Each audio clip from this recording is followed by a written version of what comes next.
ಪ್ರಿಯ ವಿದ್ಯಾರ್ಥಿಗಳೇ, ನಾವು ಕಳೆದ ತರಗತಿಯಲ್ಲಿ ಈ ರಾಜ್ಯಶಾಸ್ತ್ರ ವಿಭಾಗದ ಮೊದಲನೇ ಪಾಠ ನಮ್ಮ ಸಂವಿಧಾನ, ಈ ಪಾಠದಲ್ಲಿ ಇಂದಿಗೆ 3ನೇ ತರಗತಿಯನ್ನ ನಾವು ನೀಡ್ತಾ ಇದ್ದೀವಿ.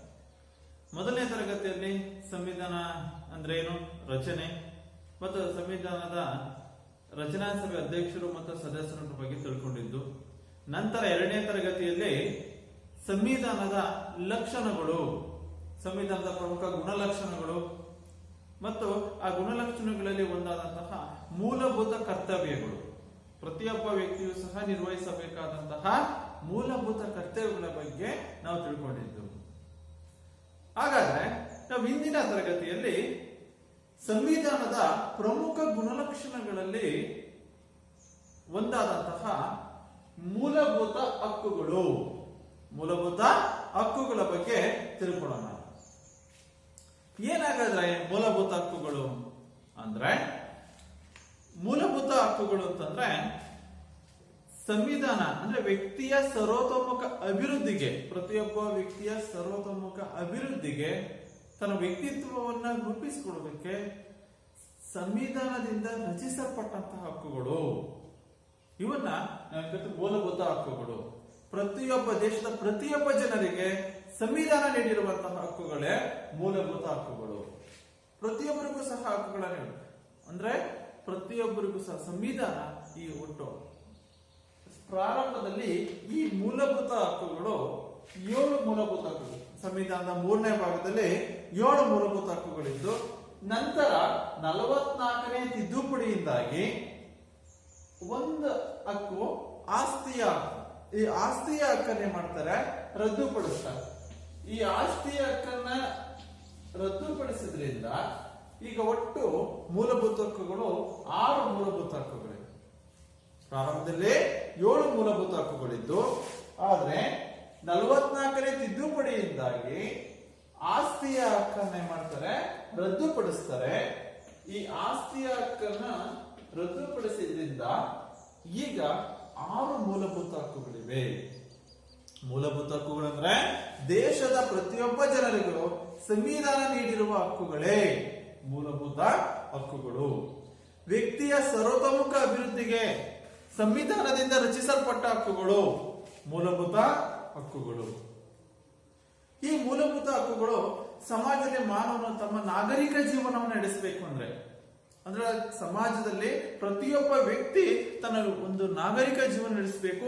ತನ್ನ ವ್ಯಕ್ತಿತ್ವವನ್ನ, ಸಮಾಜದಲ್ಲಿ ಉತ್ತಮ ವ್ಯಕ್ತಿತ್ವವನ್ನು ರೂಪಿಸಿಕೊಂಡು ಸಮಾಜದಲ್ಲಿ ಆದರ್ಶ ವ್ಯಕ್ತಿಯಾಗಿ ರೂಪಿಸಿಕೊಳ್ಬೇಕು ಅಂದ್ರೆ, ಆದರ್ಶ ವ್ಯಕ್ತಿಯಾಗಿ ಬದುಕನ್ನು ನಡೆಸಬೇಕು ಅಂದ್ರೆ ಈ ಮೂಲಭೂತ ಹಕ್ಕುಗಳು ಬಹಳ ಸಹಾಯಕವಾದವು, ಬಹಳ ಅವಶ್ಯಕ. ಈ ಮೂಲಭೂತ ಹಕ್ಕುಗಳು ಒಟ್ಟು ಈ 6 ಮೂಲಭೂತ ಹಕ್ಕುಗಳು ಯಾವ್ಯಾವ 6 ಮೂಲಭೂತ ಹಕ್ಕುಗಳು? ಒಂದು ಸಮಾನತೆಯ ಹಕ್ಕು, ಎರಡನೇದು ಸ್ವಾತಂತ್ರ್ಯದ ಹಕ್ಕು, ಮೂರನೇದು ಶೋಷಣೆಯ ವಿರುದ್ಧದ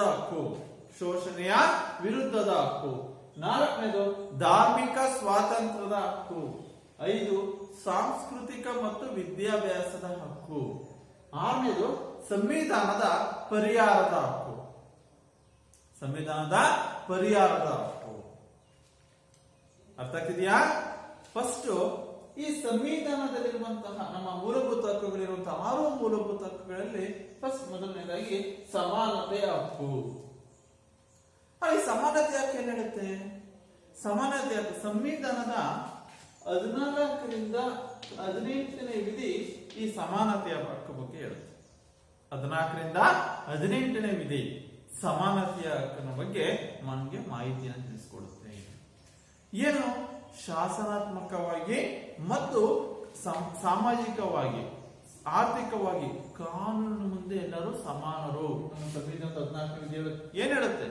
ಕಾನೂನಿನ ಮುಂದೆ ಎಲ್ಲರೂ ಸಮಾನರು. ಯಾವುದೇ ರೀತಿಯಾದಂತಹ ಜಾತಿ, ಭಾಷೆ, ಲಿಂಗ ಆಧಾರದ ಮೇಲೆ ತಾರತಮ್ಯವನ್ನ ಮಾಡಬಾರ್ದು. ಪ್ರತಿಯೊಬ್ಬರು ಸಹ ಸಮಾನರು.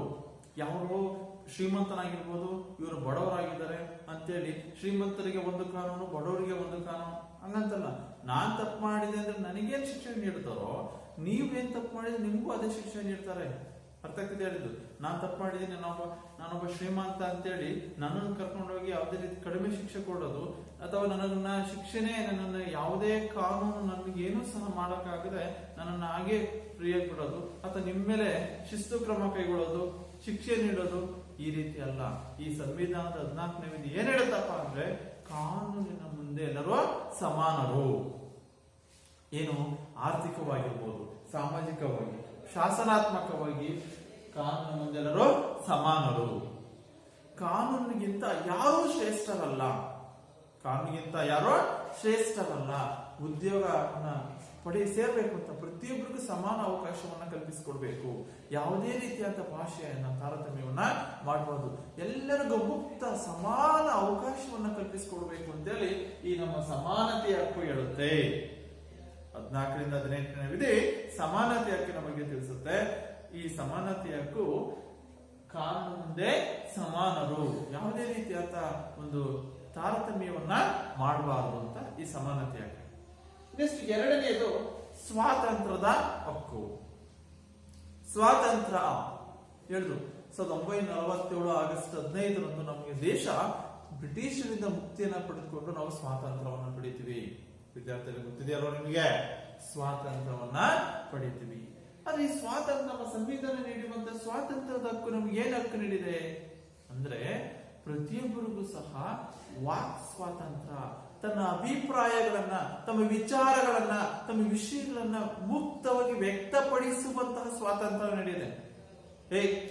ನೀನೇನ್ ಮಾತಾಡ್ತೀರ, ಪ್ರಶ್ನೆ ಮಾಡಬೇಡ ನನಗೆ ಅಂತ ನಾವು ಯಾರು ಪ್ರಶ್ನಿಸುವಂತಹ, ತಮ್ಮ ಅಭಿಪ್ರಾಯಗಳನ್ನು ವ್ಯಕ್ತಪಡಿಸುವಂತಹ ವಾಕ್ ಸ್ವಾತಂತ್ರ್ಯವನ್ನ ಈ ನಮ್ಮ ಸ್ವಾತಂತ್ರ್ಯದ ಹಕ್ಕು ನೀಡಿದೆ.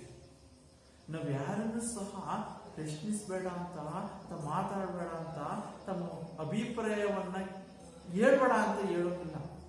ಅವ್ರು ತಮ್ಮ ಅಭಿಪ್ರಾಯ ಹೇಳ್ಬೋದು. ಅವರು ಸರ್ ನನಗೆ ಸ್ವಾತಂತ್ರ್ಯದ ಹಕ್ಕು ನೀಡಿದೆ ನಮ್ಮ ಸಂವಿಧಾನ, ನನಗೆ ವಾಕ್ ಸ್ವಾತಂತ್ರ್ಯ ಇದೆ, ನಾ ಮಾತಾಡ್ತೀನಿ ಅಂದ್ರೆ ಒಳ್ಳೆ ವಿಚಾರಕ್ಕೆ ಸಂಬಂಧಪಟ್ಟಂತೆ ಒಳ್ಳೆ ವಿಷಯ ಚರ್ಚೆ ಆಗ್ತಿದ್ದಾಗ ಮಾತನಾಡುವಂತಹ ಹಕ್ಕಿದೆ.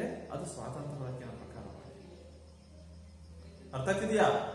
ವಾಕ್ ಮತ್ತು ಅಭಿಪ್ರಾಯವನ್ನ ವ್ಯಕ್ತಪಡಿಸುವಂತಹ ಹಕ್ಕು ಈ ಸ್ವಾತಂತ್ರ್ಯದ ಹಕ್ಕು. ಈ ಸ್ವಾತಂತ್ರ್ಯದಲ್ಲಿ ಶಸ್ತ್ರರಹಿತವಾಗಿ ಶಾಂತಿಯುತವಾಗಿ ಸಭೆ ಸೇರ್ಬೋದು. ಯಾವುದೇ ಶಸ್ತ್ರಾಸ್ತ್ರಗಳಿಲ್ಲದೆ ನಾವು ಶಾಂತಿಯುತವಾಗಿ ಒಂದ್ ಕಡೆ ಸಭೆ ಸೇರ್ಬೇಕು ಅಂತಂದ್ರೆ ಈ ಹಕ್ಕಿನ ಅಡಿಯಲ್ಲಿ, ಸ್ವಾತಂತ್ರ್ಯದ ಹಕ್ಕಿನ ಅಡಿಯಲ್ಲಿ ನಾವು ಒಂದು ಸಭೆಯನ್ನ ಸೇರ್ಬೋದು. ಶಸ್ತ್ರರಹಿತವಾಗಿ, ಯಾವುದೇ ಶಸ್ತ್ರಾಸ್ತ್ರಗಳಿಲ್ಲದೆ ಮುಕ್ತವಾಗಿ ಒಂದ್ ಕಡೆ ನಾವು ಸಭೆಯನ್ನ ಮಾಡಬಹುದು ಅಂತಂದ್ರೆ ಈ ಒಂದು ಸ್ವಾತಂತ್ರ್ಯದ ಹಕ್ಕಿನ ಪ್ರಕಾರವಾಗಿ ನಾವು ಸಭೆಯನ್ನ ನಡೆಸಬಹುದಾಗಿರುತ್ತೆ. ಈ ಸಂಘ ಸಂಸ್ಥೆಗಳನ್ನ ಸ್ಥಾಪಿಸಿಕೊಳ್ಳಲು ಸಹ ಈ ಸ್ವಾತಂತ್ರ್ಯದ ಹಕ್ಕಿನಲ್ಲಿ ನಮಗೆ ಅವಕಾಶವನ್ನ ಇದೆ. ಅಂದ್ರೆ ಯಾವುದೇ ಆದ್ರೂ ಒಂದು ಶಾಲಾ ಕಾಲೇಜು ಇರಬಹುದು, ಅದೇನಾದ್ರೂ ಒಂದು ಸಂಘ ಸಂಸ್ಥೆಗಳನ್ನ ನಾವು ಸ್ಥಾಪಿಸಿಕೊಳ್ಬಹುದಾದ್ರೆ ನಾವು ಸ್ವಾತಂತ್ರ್ಯದ ಹಕ್ಕಿನ ಮೂಲಕ ನಾವು ಸ್ಥಾಪಿಸಿಕೊಳ್ಬಹುದು. ಅಂದ್ರೆ ಮುಕ್ತವಾದ ಸ್ವಾತಂತ್ರ್ಯ ನಮಗಿದೆ. ತಮ್ಮ ಅಭಿಪ್ರಾಯ ವ್ಯಕ್ತಪಡಿಸಲು ಸ್ವಾತಂತ್ರ್ಯ ಇದೆ. ತನ್ನ ಒಂದು ಸಂಘ ಸಂಸ್ಥೆಗಳನ್ನ ಸ್ಥಾಪಿಸಲು ಈ ಸ್ವಾತಂತ್ರ್ಯದ ಹಕ್ಕಿನಡಿಯಲ್ಲಿ ಅವಕಾಶ ಇದೆ. ಅದರಿಂದ ಸ್ವಾತಂತ್ರ್ಯದ ಹಕ್ಕು ಪ್ರತಿಯೊಬ್ಬರಿಗೂ ಸ್ವಾತಂತ್ರ್ಯತೆಯನ್ನ ಒದಗಿಸಿಕೊಟ್ಟಿದೆ. ನೆಕ್ಸ್ಟ್ ಮೂರನೇದು ಶೋಷಣೆಯ ವಿರುದ್ಧದ ಹಕ್ಕು. ಈ ಶೋಷಣೆಯ ವಿರುದ್ಧದ ಹಕ್ಕು ಸಂವಿಧಾನದ 23 ಮತ್ತು 24ನೇ ವಿಧಿ ಈ ಶೋಷಣೆಯ ವಿರುದ್ಧದ ಹಕ್ಕಿನ ಬಗ್ಗೆ ಮಾಹಿತಿ ತಿಳಿಸುತ್ತೆ. 23 ಹಾಗೂ 24ನೇ ವಿಧಿ ಶೋಷಣೆಯ ವಿರುದ್ಧದ ಹಕ್ಕಿನ ಬಗ್ಗೆ ತಿಳಿಸುತ್ತೆ. ಏನ್ ಹೇಳುತ್ತೆ ನೋಡಿ, ಹೆಸರು ಹೇಳುತ್ತೆ ಶೋಷಣೆ. ಏನಾದ್ರು ದೌರ್ಜನ್ಯ ದಬ್ಬಾಳಿಕೆ ಆದಾಗ ಆ ಶೋಷಣೆ ವಿರುದ್ಧ ಪ್ರತಿಭಟಿಸುವಂತಹ ಅವಕಾಶವನ್ನ ಕಲ್ಪಿಸಿಕೊಡೋದು. ಅಂದ್ರೆ ಸಾಮಾಜಿಕವಾದಂತಹ ಇದು ಶೋಷಣೆ ಅಥವಾ ದೌರ್ಜನ್ಯ ದಬ್ಬಾಳಿಕೆ ಇದೊಂದು ಸಾಮಾಜಿಕ ಪಿಡುಗು. ಆ ಪಿಡುಗಿನ ವಿರುದ್ಧ ಹೋರಾಡುವಂತಹ ಒಂದು ಅವಕಾಶವನ್ನ ಈ ಸಂವಿಧಾನದ 23 ಮತ್ತು 24ನೇ ವಿಧಿ ಈ ಒಂದು ಶೋಷಣೆ ವಿರುದ್ಧದ ಹಕ್ಕಿನ ಬಗ್ಗೆ ತಿಳಿಸುತ್ತೆ. ದುರ್ಬಲರು, ಬಡವರನ್ನ, ನಿರ್ಗತಿಕರನ್ನ, ಮಹಿಳೆಯರನ್ನ ಶೋಷಣೆ ಮಾಡುವಂತಿಲ್ಲ. ಯಾರು ಬಡವರದಾರಪ್ಪ, ನಿರ್ಗತಿಕರದಾರೆ, ಮಹಿಳೆಯರದಾರೆ, ಅವ್ನ ಯಾರನ್ನು ಕೇಳಲ್ಲ, ಅವ್ರ ಮೇಲೆ ನಾವು ದೌರ್ಜನ್ಯ ಮಾಡೋಣ, ಅವ್ರನ್ನ ದಬ್ಬಳಿಕೆ ಮಾಡೋಣ, ಅವ್ರನ್ನ ಬಲವಂತವಾಗಿ ನಾವು ದುಡಿಮೆ ಮಾಡಿಸ್ಕೊಳ್ಳೋಣ, ಆತರ ಮಾಡುವಂತಿಲ್ಲ. ಯಾವ್ದು ಪ್ರಕಾರ? ಈ ಶೋಷಣೆ ವಿರುದ್ಧ ಹಕ್ಕಿನ ಪ್ರಕಾರ. ಸರ್ ಒಂದ್ ವೇಳೆ ಮಾಡಿದ್ರೆ ತಪ್ಪಾಗುತ್ತೆ, ಶಿಕ್ಷೆ ನೀಡ್ತಾರೆ, ಕಾನೂನಿದೆ. ಅದಕ್ಕೆ ಈ ಶೋಷಣೆ ವಿರುದ್ಧ ಏನಂತೆ, ಯಾವುದೇ ಬಡವರನ್ನ, ನಿರ್ಗತಿಕರನ್ನ, ಮಹಿಳೆಯರನ್ನ ನಾವು ಶೋಷಣೆ ಮಾಡುವಂತಿಲ್ಲ. ಭಿಕ್ಷಾಟನೆ ಇರ್ಬೋದು, ಸತಿ ಪದ್ಧತಿ ಇರ್ಬೋದು, ಇವು ದೇವದಾಸಿ ಪದ್ಧತಿ, ಅನೈತಿಕ ಚಟುವಟಿಕೆ, ಬಲವಂತದ ದುಡಿಮೆಯನ್ನ ನಿಷೇಧಿಸಲಾಗಿದೆ. ಯಾವುದೇ ಸತಿ ಪದ್ಧತಿ ಇರ್ಬೋದು, ದೇವದಾಸಿ ಪದ್ಧತಿ ಇರ್ಬೋದು, ಮಕ್ಕಳನ್ನ ದುಡಿಮೆ ಮಾಡಿಸ್ಕೊಳ್ಳೋದು, ಇದು ಯಾರನ್ನೂ ಮಾಡುವಂಗಿಲ್ಲ. ಹೇಳ್ತಾರೆ 14 ವರ್ಷದ ವಯಸ್ಸಿನ ಕಡಿಮೆ 14 ವರ್ಷ ವಯಸ್ಸಿನ ಕೆಳಗಿನ ಮಕ್ಕಳನ್ನ ಯಾವುದೇ ದೊಡ್ಡ ಕಾರ್ಖಾನೆ ಇರ್ಬೋದು, ಕೆಲಸದಲ್ಲಿ ಅವನು ನೇಮಿಸಿಕೊಳ್ಳುವಂತಿಲ್ಲ. ಅದು ಬಾಲ ಕಾರ್ಮಿಕರಾಗುತ್ತಾರೆ. ಬಾಲಕಾರ್ಮಿಕ ನಿಷೇಧ ಕಾಯ್ದೆ ಜಾರಿ ತಂದಿದ್ದಾರೆ. ಯಾಕೆಂದ್ರೆ ಶೋಷಣೆ ಮಾಡ್ದಂಗಾಗುತ್ತೆ ಒಂದು ವೇಳೆ ನಾವು ನೇಮಿಸಿಕೊಂಡ್ರೆ ಕೆಲಸಕ್ಕೆ ಅವ್ರನ್ನ. ಅದರಿಂದ ಯಾವುದೇ ಮಹಿಳೆಯರನ್ನಿರ್ಬೋದು, ನಿರ್ಗತಿಕರನ್ನ, ಬಡವರನ್ನ ನಾವು ದುಡಿಮೆಗೆ ನೇಮಿಸುವಂತಿಲ್ಲ, ಅವರ ಮೇಲೆ ಶೋಷಣೆಯನ್ನ ಮಾಡುವಂತಿಲ್ಲ. ಇದು ಶೋಷಣೆ ವಿರುದ್ಧ ಪ್ರಕಾರವಾಗಿ 14 ವರ್ಷದ ಕಡಿಮೆ ವಯಸ್ಸಿನ ಮಕ್ಕಳನ್ನ ದುಡಿಮೆಗೆ ನೇಮಿಸಿಕೊಳ್ಳುವಂತಿಲ್ಲ. ಇದು ಶೋಷಣೆ ವಿರುದ್ಧ ಸಂವಿಧಾನದ 23 24ನೇ ವಿಧಿ ಶೋಷಣೆ ವಿರುದ್ಧದ ಬಗ್ಗೆ ಮಾಹಿತಿ ನೀಡುತ್ತೆ. ನೆಕ್ಸ್ಟ್ 4ನೇದು ಧಾರ್ಮಿಕ ಸ್ವಾತಂತ್ರ್ಯದ ಹಕ್ಕು. ಧಾರ್ಮಿಕ ಸ್ವಾತಂತ್ರ್ಯದ ಹಕ್ಕು ನಾನು ನಿನ್ನೆ ಹೇಳಿದೆ. ಏನ್ ಹೇಳುದು, ನಮ್ಮ ರಾಷ್ಟ್ರ, ನಮ್ಮ ಸಂವಿಧಾನದ ಪ್ರಸ್ತಾವನೆ ಅಥವಾ ಪೂರ್ವ ಪೀಠಿಕೆಯಲ್ಲಿ ಏನಂತ, ನಮ್ಮ ರಾಷ್ಟ್ರ ಜಾತ್ಯತೀತ ರಾಷ್ಟ್ರ ಅಂತ. ಏನು ಜಾತ್ಯತೀತ ಅಂದ್ರೆ ಯಾವ ಮತವನ್ನು ರಾಷ್ಟ್ರೀಯ ಮತ ಅಂತ ಹೇಳಿ ನಮ್ಮ ದೇಶ ಅಂಗೀಕರಿಸಿಲ್ಲ. ಪ್ರತಿಯೊಬ್ಬರಿಗೂ ಸಹ ಧರ್ಮವನ್ನ ಅನುಸರಿಸುವ, ಆಚರಿಸುವ, ಸಂಪ್ರದಾಯಗಳನ್ನ ಆಚರಿಸುವ ಮುಕ್ತ ಅವಕಾಶಗಳನ್ನ ಕಲ್ಪಿಸಿಕೊಟ್ಟಿದೆ. ಅದರಿಂದ ನಮ್ಮ ರಾಷ್ಟ್ರ ಜಾತ್ಯತೀತ ರಾಷ್ಟ್ರ ಅಂತ, ಮತ ನಿರಪೇಕ್ಷ ರಾಷ್ಟ್ರ, ಜಾತ್ಯತೀತ ರಾಷ್ಟ್ರ. ಅವನ ವ್ಯಕ್ತಿ ಯಾವ ಮತವನ್ನಾದರೂ ಆಚರಿಸಬಹುದು, ಅನುಸರಿಸಬಹುದು. ಇಲ್ಲಿ ನೋಡ್ರಿ, ಧಾರ್ಮಿಕ ಸ್ವಾತಂತ್ರ್ಯದ ಹಕ್ಕು. ಈ ಧಾರ್ಮಿಕ ಸ್ವಾತಂತ್ರ್ಯದ ಹಕ್ಕು ಏನು ಹೆಸರೇ, ಧಾರ್ಮಿಕ ಸ್ವಾತಂತ್ರ್ಯ, ಧರ್ಮದ ಬಗ್ಗೆ ಸಂಪೂರ್ಣ ಸ್ವಾತಂತ್ರ್ಯವನ್ನ ಈ ಧಾರ್ಮಿಕ ಸ್ವಾತಂತ್ರ್ಯದ ಹಕ್ಕು ನೀಡುತ್ತೆ. ಈ ಧಾರ್ಮಿಕ ಸ್ವಾತಂತ್ರ್ಯದ ಹಕ್ಕಿನಿಂದಾಗಿ ಸಂವಿಧಾನದ 25ರಿಂದ 28ನೇ ವಿಧಿಗಳು, 25ರಿಂದ 28, ಸಂವಿಧಾನದ 25ರಿಂದ 28ನೇ ವಿಧಿ ಈ ಧಾರ್ಮಿಕ ಸ್ವಾತಂತ್ರ್ಯದ ಹಕ್ಕಿನ ಬಗ್ಗೆ ಮಾಹಿತಿಯನ್ನು ನೀಡುತ್ತೆ. ಯಾವುದೇ ಧರ್ಮವನ್ನು ರಾಷ್ಟ್ರೀಯ ಧರ್ಮವನ್ನಾಗಿ ಸ್ವೀಕರಿಸಿಲ್ಲ. ಪ್ರತಿಯೊಬ್ಬ ಪ್ರಜೆಯೂ ಸಹ ತನ್ನ ಆತ್ಮಸಾಕ್ಷಿಗೆ ಅನುಗುಣವಾಗಿ ಯಾವ ಧರ್ಮವನ್ನಾದರೂ ಅನುಸರಿಸಬಹುದು, ಆಚರಿಸಬಹುದು, ಸಂಪ್ರದಾಯಗಳನ್ನು ಆಚರಿಸಲು ಮುಕ್ತ ಅವಕಾಶವನ್ನ, ಸ್ವಾತಂತ್ರ್ಯವನ್ನ ಈ ಹಕ್ಕಿನಡಿಯಲ್ಲಿ ಕೊಡಲಾಗಿದೆ. ಧಾರ್ಮಿಕ ಸ್ವಾತಂತ್ರ್ಯದ ಹಕ್ಕು ಅಂದ್ರೆ ಯಾವ ಧರ್ಮವನ್ನಾದ್ರೂ ಸಹ ಆಚರಿಸಬಹುದು. ಧಾರ್ಮಿಕ ಸ್ವಾತಂತ್ರ್ಯ ಹಕ್ಕಿನ ಬಗ್ಗೆ ಸಂವಿಧಾನದ 25ರಿಂದ 28ನೇ ವಿಧಿ ಧಾರ್ಮಿಕ ಸ್ವಾತಂತ್ರ್ಯದ ಹಕ್ಕಿನ ಬಗ್ಗೆ ಮಾಹಿತಿಯನ್ನು ನೀಡುತ್ತೆ. ನೆಕ್ಸ್ಟ್ 5ನೇದು ಸಾಂಸ್ಕೃತಿಕ ಮತ್ತು ವಿದ್ಯಾಭ್ಯಾಸದ ಹಕ್ಕು. ಸಾಂಸ್ಕೃತಿಕ ಮತ್ತು ವಿದ್ಯಾಭ್ಯಾಸದ ಹಕ್ಕು 29ರಿಂದ 30ನೇ ವಿಧಿ ಈ ಸಾಂಸ್ಕೃತಿಕ ಮತ್ತು ವಿದ್ಯಾಭ್ಯಾಸದ ಹಕ್ಕಿನ ಬಗ್ಗೆ ಮಾಹಿತಿಯನ್ನು ನೀಡುತ್ತೆ. ಸಾಂಸ್ಕೃತಿಕ ಮತ್ತು ವಿದ್ಯಾಭ್ಯಾಸದ ಹಕ್ಕಿನ ಬಗ್ಗೆ ಸಂವಿಧಾನದ 29ರಿಂದ 30ನೇ ವಿಧಿ ಈ ಸಾಂಸ್ಕೃತಿಕ ಮತ್ತು ವಿದ್ಯಾಭ್ಯಾಸದ ಹಕ್ಕಿನ ಬಗ್ಗೆ ಮಾಹಿತಿ ನೀಡುತ್ತೆ. ಅಂದ್ರೇನು, ಈ ಹಕ್ಕಿನ ಅಡಿಯಲ್ಲಿ ತಮ್ಮ ಲಿಪಿ, ಭಾಷೆ, ಸಂಸ್ಕೃತಿಯನ್ನ ರಕ್ಷಿಸುವ ಹೊಣೆ ರಾಜ್ಯದಾಗಿರುತ್ತೆ. ಅಂದ್ರೆ ನಮ್ಮ ಲಿಪಿ ಇರ್ಬೋದು, ಭಾಷೆಯನ್ನ, ಸಂಸ್ಕೃತಿಯನ್ನ ರಕ್ಷಿಸುವ ಸಂಪೂರ್ಣ ಜವಾಬ್ದಾರಿ ಹೊಣೆ ಯಾರ್ದಾಗಿರುತ್ತೆ, ರಾಜ್ಯದಾಗಿರುತ್ತೆ. ಧಾರ್ಮಿಕ ಹಾಗೂ ಭಾಷಾ ಅಲ್ಪಸಂಖ್ಯಾತರ ಹಿತಾಸಕ್ತಿಯನ್ನ, ಧಾರ್ಮಿಕ ಮತ್ತು ಭಾಷಾ ಅಲ್ಪಸಂಖ್ಯಾತರ ಹಿತಾಸಕ್ತಿಗಳನ್ನ ರಕ್ಷಿಸುವ ಉದ್ದೇಶದಿಂದ ಈ ಒಂದು ಇದನ್ನ ಅಳವಡಿಸಲಾಗಿದೆ, ಸಾಂಸ್ಕೃತಿಕ ಮತ್ತು ವಿದ್ಯಾಭ್ಯಾಸದ ಹಕ್ಕನ್ನ. ಅಲ್ಪಸಂಖ್ಯಾತ ಸಂಸ್ಥೆಗಳು ಮತ್ತು ರಾಜ್ಯ ಧನ ಸಹಾಯ ಪಡೆದಂತಹ ವಿದ್ಯಾಸಂಸ್ಥೆಗಳನ್ನ ಸಹ ನಾವು ಸ್ಥಾಪಿಸಬಹುದು. ಈ ಹಿನ್ನೆಲೆಯಲ್ಲಿ ಸಾಂಸ್ಕೃತಿಕ ಮತ್ತು ವಿದ್ಯಾಭ್ಯಾಸದಿಂದಾಗಿ ಸಾಂಸ್ಕೃತಿಕ ಮತ್ತು ವಿದ್ಯಾಭ್ಯಾಸದ ಹಕ್ಕು ಏನ್ ಹೇಳುತ್ತೆ, ಸಂವಿಧಾನದ 29ರಿಂದ 30ನೇ ವಿಧಿ ಸಾಂಸ್ಕೃತಿಕ ಮತ್ತು ವಿದ್ಯಾಭ್ಯಾಸದ ಹಕ್ಕಿನ ಬಗ್ಗೆ ಮಾಹಿತಿಯನ್ನು ನೀಡುತ್ತೆ. ಅಂದ್ರೆ ತಮ್ಮ ಲಿಪಿ, ಭಾಷೆ ಮತ್ತು ಸಂಸ್ಕೃತಿಯನ್ನು ರಕ್ಷಿಸುವ ಹೊಣೆ ಯಾರ್ದಾಗಿರುತ್ತೆ, ರಾಜ್ಯಗಳದ್ದಾಗಿರುತ್ತೆ. ಧಾರ್ಮಿಕ ಹಾಗೂ ಭಾಷಾ ಅಲ್ಪಸಂಖ್ಯಾತರ ಹಿತಾಸಕ್ತಿಯನ್ನು ರಕ್ಷಿಸುವ ಉದ್ದೇಶದಿಂದ ಇದನ್ನು ಅಳವಡಿಸಲಾಗಿದೆ. ಅಲ್ಪಸಂಖ್ಯಾತ ಸಂಸ್ಥೆಗಳು ರಾಜ್ಯ ಧನ ಸಹಾಯ ಪಡೆದಂತಹ ಎಲ್ಲ ವಿದ್ಯಾಸಂಸ್ಥೆಗಳನ್ನು ಸಹ ವಿದ್ಯಾರ್ಜನೆಯನ್ನ ಅಂದ್ರೆ ವಿದ್ಯೆಯನ್ನ ಅಂದ್ರೆ ತಮ್ಮ ವಿದ್ಯಾಸಂಸ್ಥೆಗಳನ್ನ ಪ್ರಾರಂಭಿಸಬಹುದು. ಸಾಂಸ್ಕೃತಿಕವಾಗಿ ಸಂಘ ಸಂಸ್ಥೆಗಳನ್ನು ಸಹ ಇಲ್ಲಿ ಪ್ರಾರಂಭಿಸಲು ಅವಕಾಶವನ್ನ ಕಲ್ಪಿಸಲಾಗಿದೆ. ವಿದ್ಯಾಭ್ಯಾಸವನ್ನು ಸಹ ಪಡೆಯಬಹುದು. ನಮ್ಮ ಮೂಲಭೂತ ಕರ್ತವ್ಯಗಳಲ್ಲಿ 11 ಮೂಲಭೂತ ಕರ್ತವ್ಯಗಳು ಏನ್ ಹೇಳಿದ್ರು, 6-14 ವರ್ಷದ ಎಲ್ಲ ಮಕ್ಕಳಿಗೆ ತಂದೆ ತಾಯಿ ಪೋಷಕರು ಶಿಕ್ಷಣಕ್ಕೆ ಅವಕಾಶವನ್ನ ಕಲ್ಪಿಸಿಕೊಡ್ಬೇಕು. ಇದು ಕರ್ತವ್ಯ, ಮೂಲಭೂತ ಕರ್ತವ್ಯ. ನಮ್ಮ ವಿದ್ಯಾಭ್ಯಾಸವನ್ನು ಸಹ ಒದಗಿಸಿಕೊಡುವುದು ಸಹ ಬಹಳ ಅವನು ವಿದ್ಯೆಯನ್ನು ಓದಿಸುವುದು, ಸಂಘ ವಿದ್ಯಾಸಂಸ್ಥೆಗಳನ್ನ ಪ್ರಾರಂಭಿಸಲು ಅಲ್ಪಸಂಖ್ಯಾತರಾಗಿರ್ಬೋದು, ಬೇರೆ ಯಾರಾದ್ರೂ ಸಹ ವಿದ್ಯಾಸಂಸ್ಥೆಗಳನ್ನ ಪ್ರಾರಂಭಿಸಲು ಅವಕಾಶವನ್ನ ಕಲ್ಪಿಸಲಾಗಿದೆ. 29-30ನೇ ವಿಧಿ ಸಾಂಸ್ಕೃತಿಕ ಮತ್ತು ವಿದ್ಯಾಭ್ಯಾಸದ ಹಕ್ಕಿನ ಬಗ್ಗೆ ಮಾಹಿತಿಯನ್ನು ನೀಡುತ್ತೆ. ನೆಕ್ಸ್ಟ್, ಸಂವಿಧಾನದ ಪರಿಹಾರದ ಹಕ್ಕು. ಏನ್ ಸಂವಿಧಾನದ ಪರಿಹಾರದ ಹಕ್ಕು? ಕೊನೆಯಾದಂತಹ 6ನೇ ಮೂಲಭೂತವಾದ ಹಕ್ಕು ಸಂವಿಧಾನದ ಪರಿಹಾರದ ಹಕ್ಕು. ಮೂಲಭೂತ ಹಕ್ಕುಗಳ ರಕ್ಷಣೆಗಾಗಿ ಸಂವಿಧಾನದ 32ನೇ ವಿಧಿ, ಸಂವಿಧಾನದ 32ನೇ ವಿಧಿಯಲ್ಲಿ ಈ ಸಂವಿಧಾನದ ಪರಿಹಾರದ ಹಕ್ಕಿನ ಬಗ್ಗೆ ಮಾಹಿತಿಯನ್ನು ನೀಡಲಾಗುತ್ತೆ.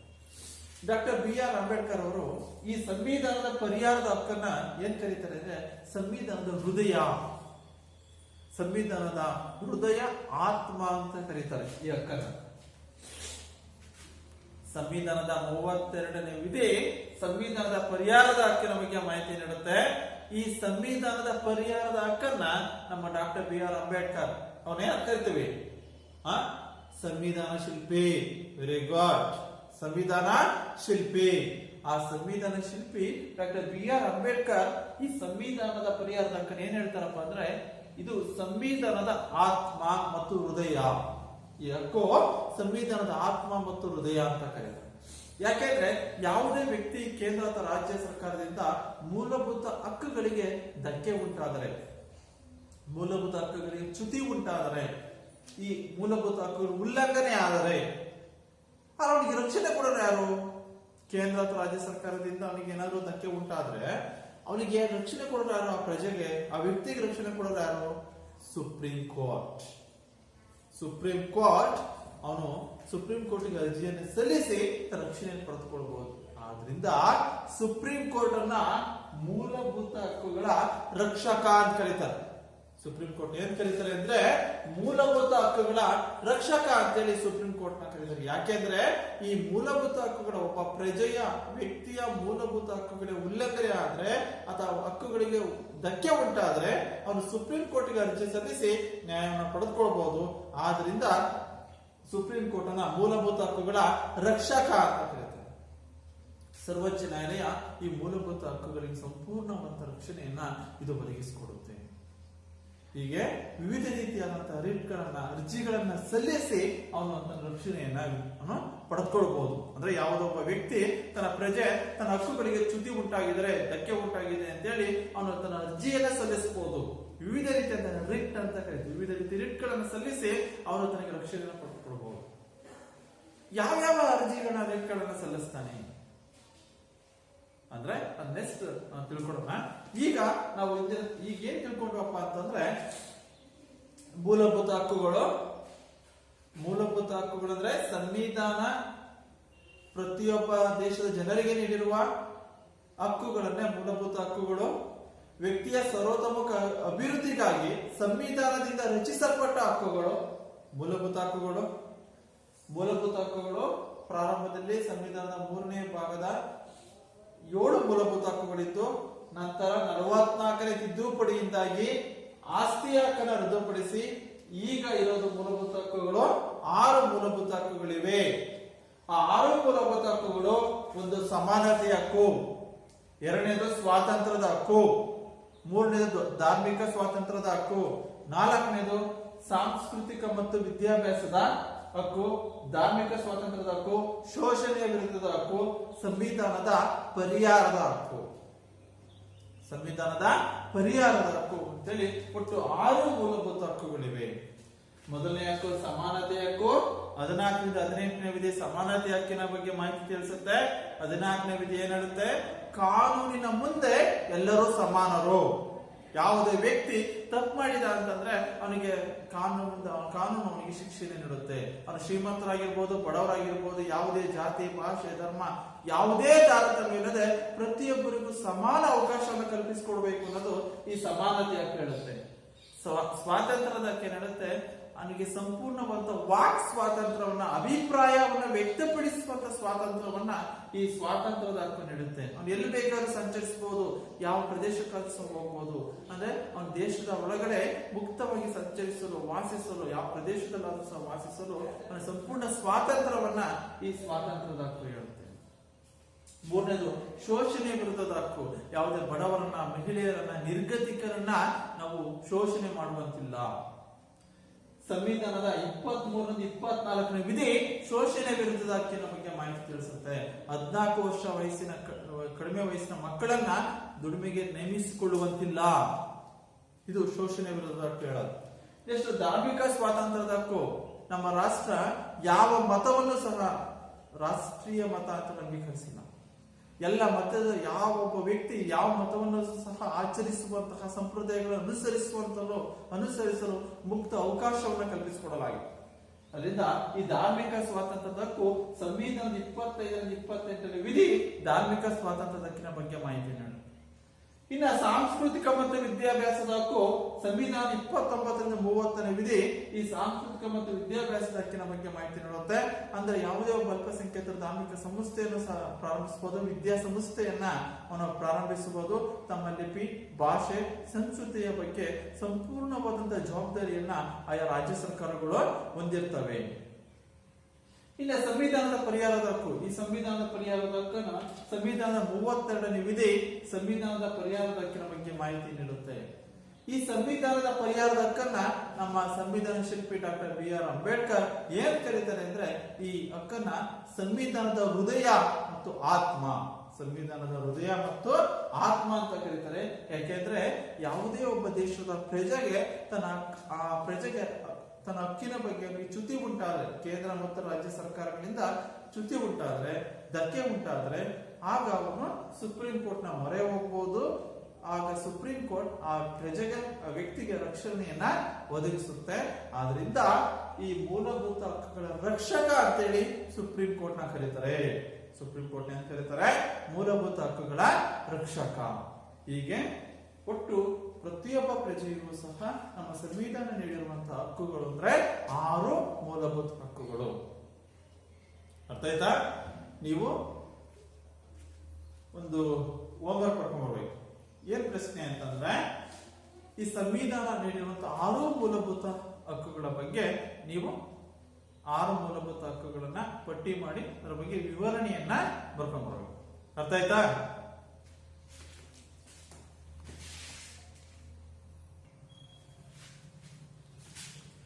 ವಿದ್ಯಾರ್ಥಿಗಳೀಗ ಮೂಲಭೂತ ಹಕ್ಕುಗಳಲ್ಲಿ 6ನೇ ಮೂಲಭೂತ ಹಕ್ಕು ಹೇಳ್ತಾ ಇದೆ. ಯಾವುದು?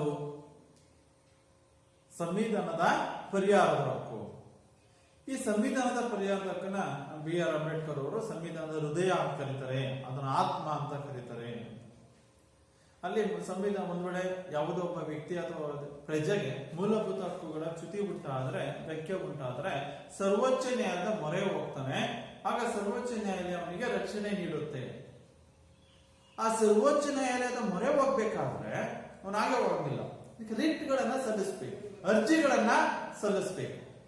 ಹಾಗಾದ್ರೆ ವ್ಯಕ್ತಿಯ ಪ್ರಜೆ ಯಾವ್ಯಾವ ಅರ್ಜಿಗಳನ್ನ ಸಲ್ಲಿಸ್ತಾನೆ?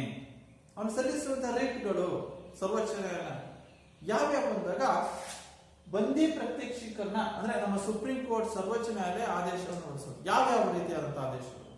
ಬಂದಿ ಪ್ರತ್ಯಕ್ಷೀಕರಣ, ಪರಮಾದೇಶ, ಪ್ರತಿಬಂಧಕಾಜ್ಞೆ, ಉತ್ಪ್ರೇಕ್ಷಣಾ ಲೇಖ, ಅಧಿಕಾರ ಲೇಖ. ಉತ್ಪ್ರೇಕ್ಷಣ ಲೇಖ ಅಂದ್ರೆ ಸರ್ಶಿಯೋರರಿ, ಅಧಿಕಾರ ಲೇಖ ಅಂದ್ರೆ ಕೋ ವಾರೆಂಟ್.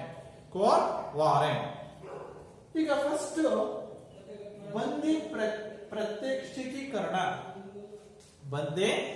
ಪ್ರತ್ಯಕ್ಷೀಕರಣ ನೋಡಿ ಹೇಳುತ್ತೆ. ಬಂದಿ ಅಂದ್ರೆ ಬಂಧಿಸೋದು, ಬಂಧನೆಯನ್ನು ಮಾಡೋದು. ಪ್ರತ್ಯಕ್ಷೀಕರಣ ಕಾರಣ ಅಂದ್ರೆ ಏನ್ ಹೇಳುತ್ತಪ್ಪ ಇದು ಅಂತಂದ್ರೆ, ಬಂದಿ ಪ್ರತ್ಯಕ್ಷೀಕರಣ ಅಂದ್ರೆ ಯಾವುದೇ ಒಬ್ಬ ವ್ಯಕ್ತಿಯನ್ನ ಕಾರಣವಿಲ್ಲದೆ ಪೊಲೀಸರು ಬಂಧಿಸಿದರೆ ವ್ಯಕ್ತಿ ಅಥವಾ ಅವನ ಪರವಾಗಿ ಸಲ್ಲಿಸುವಂತಹ ಒಂದು ರಿಟ್ ಅಥವಾ ಒಂದು ಅರ್ಜಿಗೆ ಬಂದಿ ಪ್ರತ್ಯಕ್ಷೀಕರಣ. ಅಂದ್ರೆ ಕಾರಣವಿಲ್ಲದೆ ಯಾವುದೇ ವ್ಯಕ್ತಿಯನ್ನ ಪೊಲೀಸರು ಬಂಧಿಸಿದರೆ ಆ ವ್ಯಕ್ತಿ ಅಥವಾ ಅವನ ಪರವಾಗಿ ಸಲ್ಲಿಸುವಂತಹ ರಿಟ್ ಅಥವಾ ಅರ್ಜಿಯನ್ನೇ ಬಂದಿ ಪ್ರತ್ಯಕ್ಷೀಕರಣ.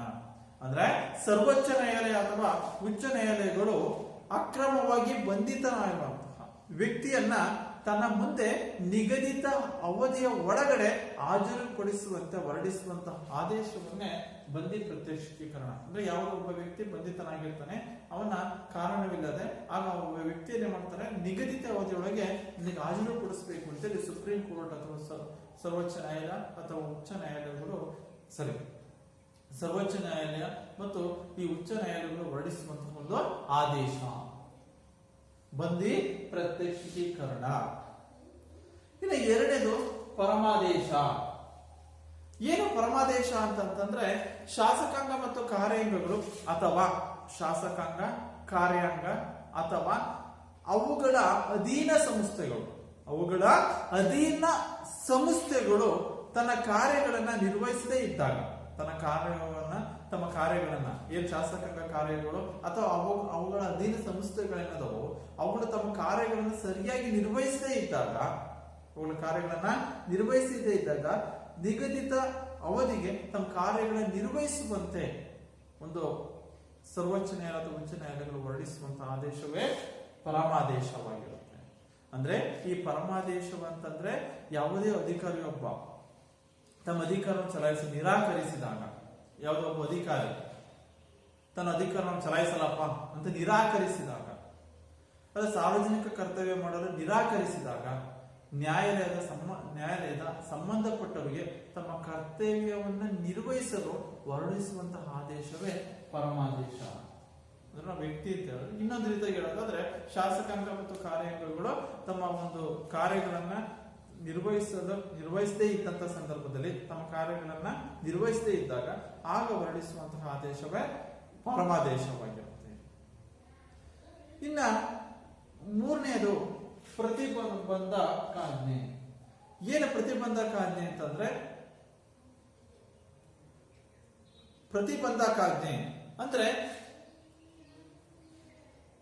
ಪ್ರತಿಬಂಧಕಾಜ್ಞೆ ಅಂತಂದ್ರೆ ಅಧೀನ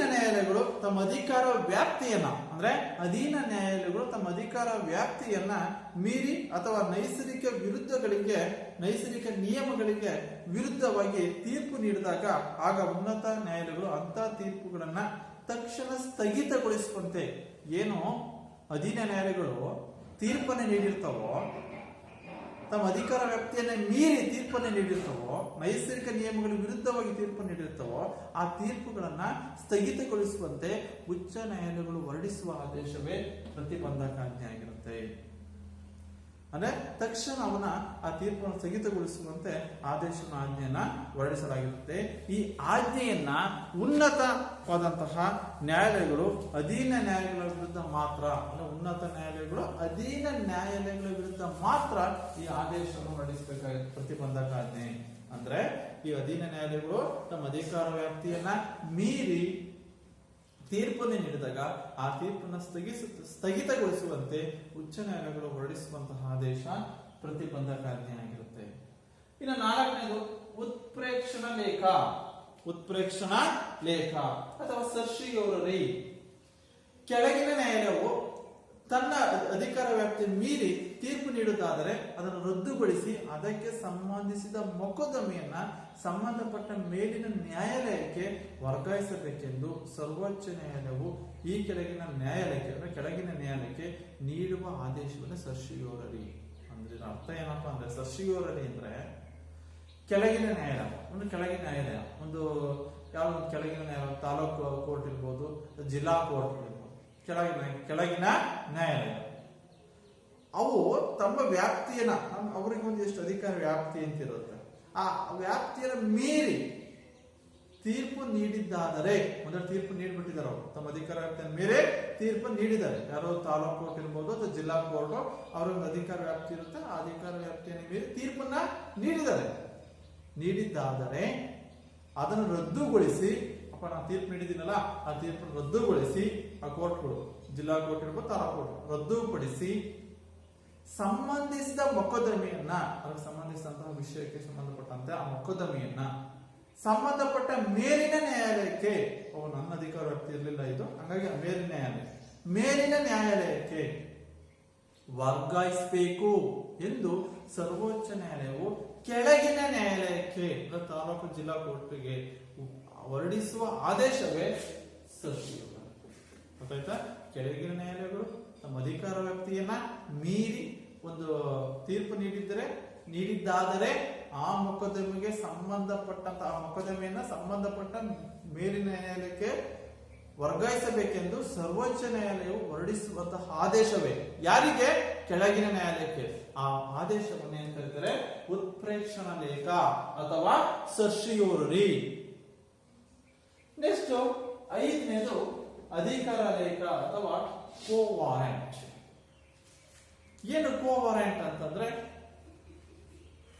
ಕೋ ವಾರೆಂಟ್ ಅಧಿಕಾರ ಲೇಖ ಯಾವುದೇ ರೀತಿಯಾದಂತಹ ಕೋ ವಾರೆಂಟ್ ಅಧಿಕಾರ ಲೇಖ ಅಂದ್ರೆ ಸರಿಯಾದ ವ್ಯಕ್ತಿ ಸರಿಯಾದಂತಹ ಸಾರ್ವಜನಿಕ ಸ್ಥಾನವನ್ನ ಹೊಂದುವಂತೆ, ಅಂದ್ರೆ ಒಬ್ಬ ವ್ಯಕ್ತಿ ಸರಿಯಾದಂತಹ ಸಾರ್ವಜನಿಕ ಸ್ಥಾನವನ್ನ ಹೊಂದುವಂತೆ ಉನ್ನತ ನ್ಯಾಯಾಲಯ ನೀಡುವ ಆಜ್ಞೆಯೇ ಅಧಿಕಾರ ಲೇಖ. ಅಂದ್ರೆ ಸರಿಯಾದಂತಹ ವ್ಯಕ್ತಿ ಸರಿಯಾದ ಸಾರ್ವಜನಿಕ ಸ್ಥಾನವನ್ನ ಹೊಂದುವಂತೆ, ಸರಿಯಾದಂತಹ ಸಾರ್ವಜನಿಕ ಸ್ಥಾನವನ್ನ ಹೊಂದುವಂತೆ ಉನ್ನತ ನ್ಯಾಯಾಲಯ ನೀಡುವಂತಹ ಆಜ್ಞೆ ಅಂತ ಕರೀತಾರೆ ಕೋ ವಾರೆಂಟ್ ಅಂತ ಕರೀತಾರೆ. ಹೀಗೆ ಒಂದು ಸಂವಿಧಾನ ಪರ್ಯಾಪ್ತ ಹಕ್ಕಿನಲ್ಲಿ ಹೊರಡಿಸುವಂತಹ ವಿವಿಧ ರಿಟ್ಗಳು ಅಥವಾ ಅರ್ಜಿಗಳು ಅಂತಂದಾಗ 5 ರೀತಿಯಾದ ರಿಟ್ಗಳು ಬರ್ತವೆ. ಒಂದು ಬಂದಿ ಪ್ರತ್ಯಕ್ಷೀಕರಣ, ಪರಮಾದೇಶ, ಪ್ರತಿಬಂಧಕಾಜ್ಞೆ, ಉತ್ಪ್ರೇಕ್ಷಣ ಲೇಖ, ಅಧಿಕಾರ ಲೇಖ. ಉತ್ಪ್ರೇಕ್ಷಣ ಲೇಖ ಅಂದ್ರೆ ಅಧೀನ ನ್ಯಾಯಾಲಯಗಳು ತಮ್ಮ ಅಧಿಕಾರ ವ್ಯಾಪ್ತಿಯನ್ನ ಮೀರಿ ಒಂದು ತೀರ್ಪು ನೀಡಿದ್ದಾದರೆ ಸಂಬಂಧಪಟ್ಟ ಆ ಒಂದು ಮೊಕದ್ದಮೆಯನ್ನು ಸಂಬಂಧಪಟ್ಟ ಕೆಳಗಿನ ನ್ಯಾಯಾಲಯಕ್ಕೆ ವರ್ಗಾಯಿಸಬೇಕೆಂದು ಸರ್ವೋಚ್ಚ ನ್ಯಾಯಾಲಯ ಹೊರಡಿಸುವಂತಹ ಆದೇಶವನ್ನು ಏನು ಕರೀತಾರೆ? ಉತ್ಪ್ರೇಕ್ಷಣ ಲೇಖ ಅಥವಾ ಸರ್ಶಿಯೋರಿ ಅಂತ ಕರೀತಾರೆ. ಇನ್ನ ಬಂದಿ ಪ್ರತ್ಯಕ್ಷೀಕರಣ ಅಂತಂದ್ರೆ ಕಾರಣವಿಲ್ಲದೆ ವ್ಯಕ್ತಿಯನ್ನ ಪೊಲೀಸರು ಬಂಧಿಸಿದರೆ ಆ ವ್ಯಕ್ತಿ ಅಥವಾ ಅವನ ಪರವಾಗಿ ಹೊರಡಿಸೋದು, ಅಥವಾ ಸರ್ವೋಚ್ಚ ನ್ಯಾಯಾಲಯ ಯಾವುದೋ ವ್ಯಕ್ತಿಯನ್ನು ಬಂಧಿಸಿದ್ರೆ ನಿಗದಿತ ಅವಧಿಯೊಳಗೆ ನಮಗೆ ಹಾಜರುಪಡಿಸಬೇಕೆಂದು ಹೊರಡಿಸುವ ಆದೇಶವಾಗಿರುತ್ತದೆ ಬಂದಿ ಪ್ರತ್ಯಕ್ಷೀಕರಣ. ಪರಮಾದೇಶ ಅಂದ್ರೆ ಅಧಿಕಾರಿಯೊಬ್ಬ ತನ್ನ ಅಧಿಕಾರವನ್ನ ಚಲಾಯಿಸಲು ನಿರಾಕರಿಸಿದಾಗ, ಅಥವಾ ಶಾಸಕಾಂಗ ಕಾರ್ಯಾಂಗಗಳು ಅವುಗಳ ಅಧೀನ ಸಂಸ್ಥೆಗಳು ತಮ್ಮ ಕಾರ್ಯಗಳನ್ನು ನಿರ್ವಹಿಸದೇ ಇದ್ದಾಗ ಆಗ ಹೊರಡಿಸುವಂತಹ ಆದೇಶ ಪರಮಾದೇಶವಾಗಿರುತ್ತೆ. ಇನ್ನ ಪ್ರತಿಬಂಧಕಾಜ್ಞೆ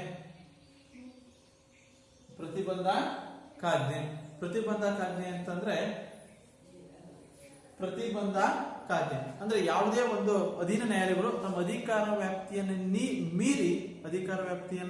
ಮೀರಿ ತೀರ್ಪನ್ನ ನೀಡಿದ್ರೆ, ಆ ನೈಸರ್ಗಿಕ ನಿಯಮಗಳಿಗೆ ವಿರುದ್ಧವಾಗಿ ತೀರ್ಪು ನೀಡಿದ್ರೆ ಆ ತೀರ್ಪನ್ನ ಸ್ಥಗಿತಗೊಳಿಸುವಂತೆ ಹೊರಡಿಸುವ ಆದೇಶ ಪ್ರತಿಬಂಧಕಾಜ್ಞೆ ಆಗಿರುತ್ತೆ.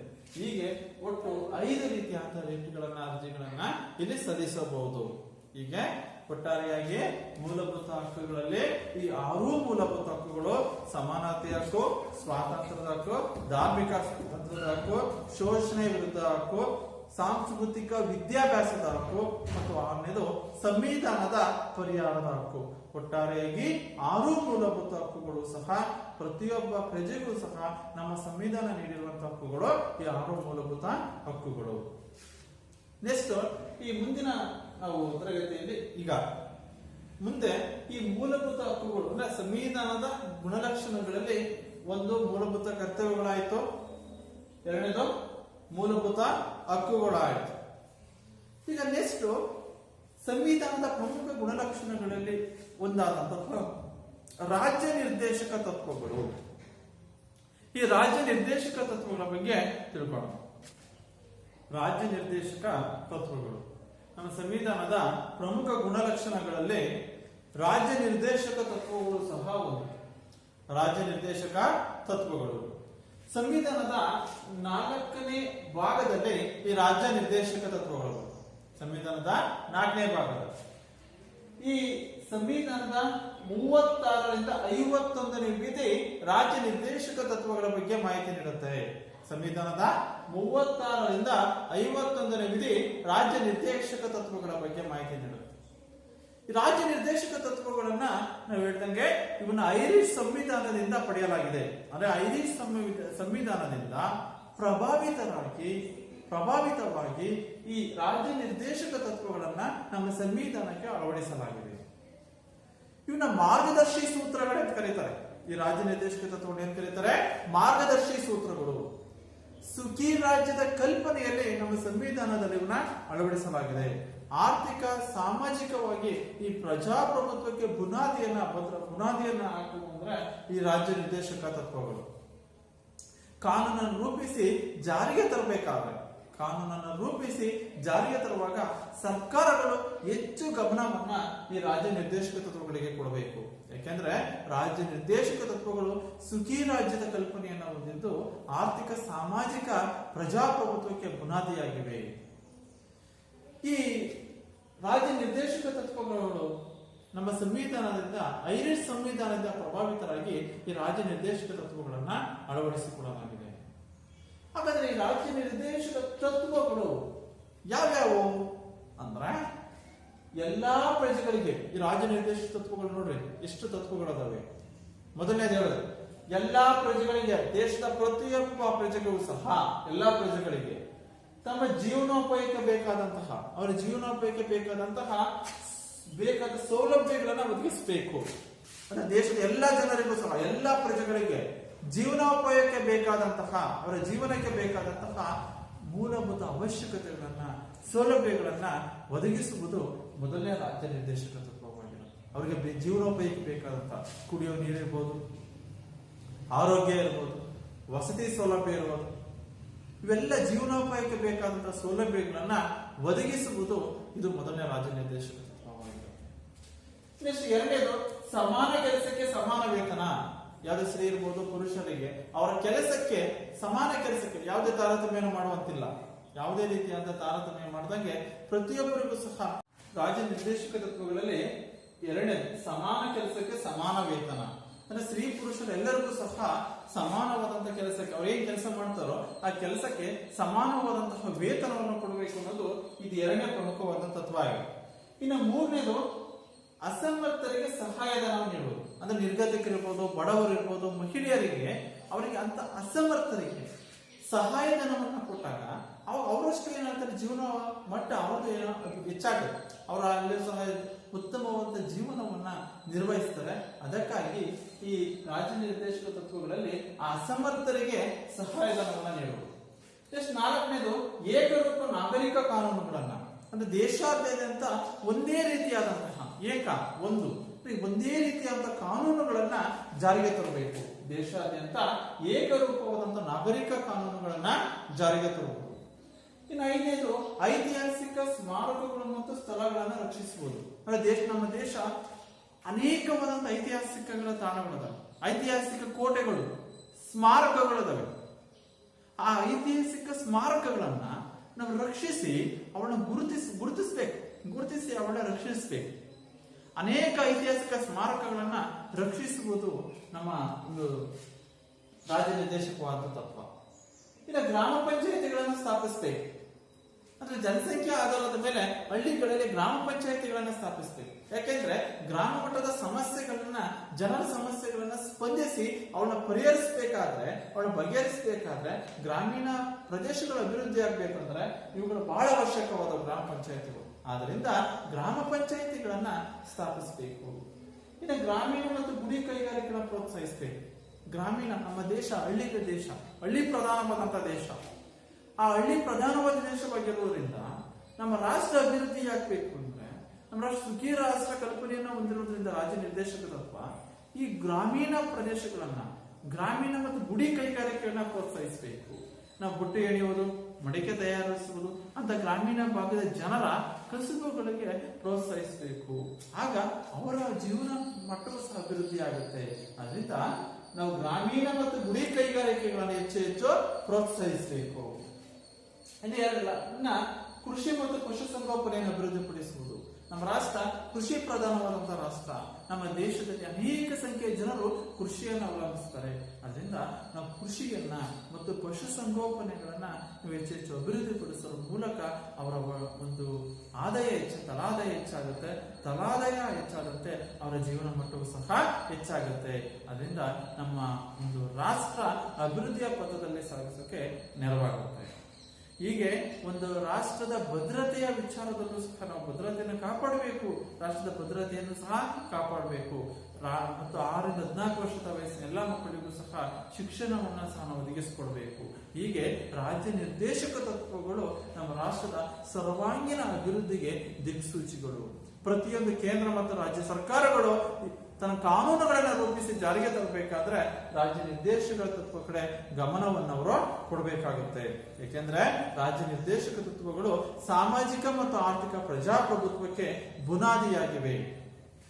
ಹೀಗೆ ಸಂವಿಧಾನದ ಗುಣಲಕ್ಷಣಗಳಲ್ಲಿ ಒಂದಾದಂತಹ ರಾಜ್ಯ ನಿರ್ದೇಶಕ ತತ್ವಗಳು ಇವು 4ನೇ ಭಾಗದಲ್ಲಿ, ಸಂವಿಧಾನ 4ನೇ ಭಾಗದಲ್ಲಿ 36 ರಿಂದ 51ನೇ ವಿಧಿಯವರೆಗೆ ರಾಜ್ಯ ನಿರ್ದೇಶಕ ತತ್ವಗಳು ಬರ್ತವೆ. ರಾಜ್ಯ ನಿರ್ದೇಶಕ ತತ್ವಗಳನ್ನ ಐರಿಷ್ ಸಂವಿಧಾನದಿಂದ ನಾವು ಪಡೆಯಲಾಗಿದೆ. ಪ್ರತಿಯೊಂದು ಕೇಂದ್ರ ರಾಜ್ಯ ಸರ್ಕಾರಗಳು ಕಾನೂನು ರೂಪಿಸಿ ಜಾರಿಗೆ ತರಬೇಕಾದ್ರೆ ಇವುಗಳ ಕಡೆ ಹೆಚ್ಚು ಗಮನವನ್ನ ಕೊಡಬೇಕು. ಒಟ್ಟಾರೆಯಾಗಿ ಇಡೀ ರಾಷ್ಟ್ರ, ಇಡೀ ನಮ್ಮ ಭಾರತ ರಾಷ್ಟ್ರ ಅಭಿವೃದ್ಧಿ ಆಗ್ಬೇಕು. ಸರ್ವಾಂಗೀಣ ಅಭಿವೃದ್ಧಿಗೆ ದಿಕ್ಸೂಚಿ ಇದ್ದಂತೆ ಯಾವುದು ನಮ್ಮ ರಾಜ್ಯ ನಿರ್ದೇಶಕ ತತ್ವಗಳು ಇಡೀ ರಾಷ್ಟ್ರದ ಸರ್ವಾಂಗೀಣ ಅಭಿವೃದ್ಧಿಗೆ ದಿಕ್ಸೂಚಿ ಇದ್ದಂತೆ. ಅರ್ಥ ಆಯ್ತಾ? ಹೀಗೆ ನಿಮ್ಮ ಸಂವಿಧಾನ, ನಮ್ಮ ಸಂವಿಧಾನ ಪಾಠದಲ್ಲಿ ನಾವು ಇಲ್ಲಿವರೆಗೂ ಏನೇನ್ ತಿಳ್ಕೊಂಡಪ್ಪ ಅಂದ್ರೆ, ಸಂವಿಧಾನ ಅಂದ್ರೆ ಏನು, ಸಂವಿಧಾನದ ರಚನೆ ಹಿನ್ನೆಲೆ, ಸಂವಿಧಾನ ರಚನಾ ಸಭೆ, ಅಧ್ಯಕ್ಷರು, ಸದಸ್ಯರುಗಳು, ಕರಡು ಸಮಿತಿ, ನಂತರ ಸಂವಿಧಾನದ ಪ್ರಸ್ತಾವನೆ ಅಥವಾ ಪೂರ್ವ ಪೀಠಿಕೆ, ಇನ್ನು ಸಂವಿಧಾನದ ಪ್ರಮುಖ ಗುಣಲಕ್ಷಣಗಳು. ಏನು ಸಂವಿಧಾನದ ಪ್ರಮುಖ ಗುಣಲಕ್ಷಣಗಳು? 13 ಗುಣಲಕ್ಷಣಗಳು ಬರ್ತವೆ. ಲಿಖಿತ ಮತ್ತು ಬೃಹತ್ ಸಂವಿಧಾನ, ನಮ್ಯ ಮತ್ತು ಅನಮ್ಯ ಸಂವಿಧಾನ, ಸಂಯುಕ್ತ ಪದ್ಧತಿ, ಗಣತಂತ್ರ ವ್ಯವಸ್ಥೆ, ಏಕಪೌರತ್ವ, ಪಕ್ಷ ಪದ್ಧತಿ, ಮೂಲಭೂತ ಹಕ್ಕುಗಳು, ಮೂಲಭೂತ ಕರ್ತವ್ಯಗಳು, ರಾಜ್ಯ ನಿರ್ದೇಶಕ ತತ್ವಗಳು. ಇವೆಲ್ಲದರ ಬಗ್ಗೆ ವಿವರವಾಗಿ ತಿಳ್ಕೊಂಡು ಅದರಲ್ಲಿ ಪ್ರಮುಖವಾದಂತಹ ಗುಣಲಕ್ಷಣಗಳಲ್ಲಿ 3, ಒಂದು ಮೂಲಭೂತ ಹಕ್ಕುಗಳು, 6 ಮೂಲಭೂತ ಹಕ್ಕುಗಳು ಬರ್ತವೆ. ಇನ್ನು ಮೂಲಭೂತ ಕರ್ತವ್ಯಗಳು 11 ಮೂಲಭೂತ ಕರ್ತವ್ಯಗಳು. ನಂತರ ಈಗ ತಿಳ್ಕೊಂಡಂತಹ ರಾಜ್ಯ ನಿರ್ದೇಶಕ ತತ್ವಗಳು. ಇವೆಲ್ಲವುಗಳ ಬಗ್ಗೆ ನಾವು ಮಾಹಿತಿಯನ್ನ ತಿಳ್ಕೊಂಡಿದ್ದೀವಿ. ನಿಮಗೂ ಸಹ ಅರ್ಥ ಆಗಿದೆ ಅಂತ ನಾನು ಭಾವಿಸ್ತೇನೆ. ವಂದನೆಗಳು.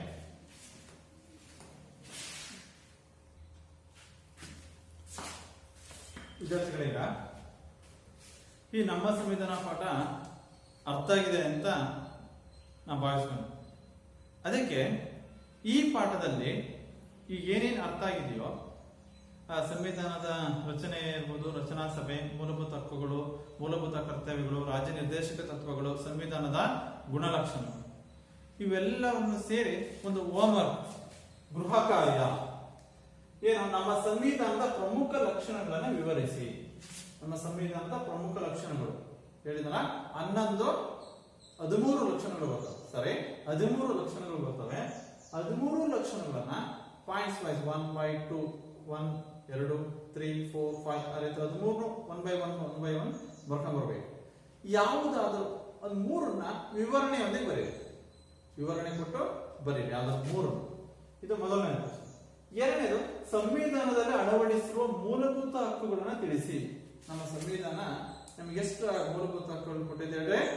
Very good, 6. ಆ 6 ಮೂಲಭೂತ ಹಕ್ಕುಗಳನ್ನ ವಿವರಣೆಯೊಂದಿಗೆ ಬರ್ಕೊಂಡ್ ಬರ್ಬೇಕು, ವಿವರಿಸಬೇಕು. ಮೂಲಭೂತ ಕರ್ತವ್ಯಗಳನ್ನ ಬರೆಯಿರಿ. ಒಟ್ಟು 11 ಮೂಲಭೂತ ಕರ್ತವ್ಯಗಳು ಬರ್ತವೆ.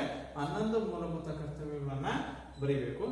ನಂತರ ಈಗ ತಿಳ್ಕೊಂಡಂತಹ ರಾಜ್ಯ ನಿರ್ದೇಶಕ ತತ್ವಗಳು, ರಾಜ್ಯ ನಿರ್ದೇಶಕ ತತ್ವಗಳನ್ನ ತಿಳಿಸಿ. ಆ ರಾಜ್ಯ ನಿರ್ದೇಶಕ ತತ್ವಗಳು ಸಂವಿಧಾನದ ಎಷ್ಟನೇ ವಿಧಿಯಿಂದ ಎಷ್ಟನೇ ವಿಧಿವರೆಗೂ ಬರ್ತವೆ. ಆ ರಾಜ್ಯ ನಿರ್ದೇಶಕ ತತ್ವಗಳು ಯಾವ್ಯಾವ ಅನ್ನೋದ 1 by 1 ಅಲ್ಲೇ ಬರ್ಕೊಂಡ್ ಬರಬೇಕು. ಇದು ನಿಮ್ಮ ಹೋಮ್ ವರ್ಕ್. ಈ 4 ಪ್ರಶ್ನೆಗಳಿಗೆ ಉತ್ತರವನ್ನ ನೀವು ಬರ್ಕೊಂಡು ಬಂದ್ರಿ, ಸರಿಯಾಗಿ ಬರ್ಕೊಂಡ್ ಬಂದ್ರಿ ಅಂದ್ರೆ ಅಲ್ಲಿಗೆ ಪಾಠ ಸಂಪೂರ್ಣವಾಗಿ ನಿಮಗೆ ಅರ್ಥ ಆಗಿದೆ ಅಂತ ನಾನು ಭಾವಿಸ್ತೀನಿ. ನೆಕ್ಸ್ಟ್ ಮುಂದಿನ ತರಗತಿಯಲ್ಲಿ ನಾವು ಇನ್ನೊಂದು ರಾಜ್ಯಶಾಸ್ತ್ರದ 2ನೇ ಪಾಠ ಕೇಂದ್ರ ಸರ್ಕಾರ, ಆ ಕೇಂದ್ರ ಸರ್ಕಾರ ಪಾಠದ ಬಗ್ಗೆ ತಿಳ್ಕೊಳ್ಳೋಣ. ವಂದನೆಗಳು.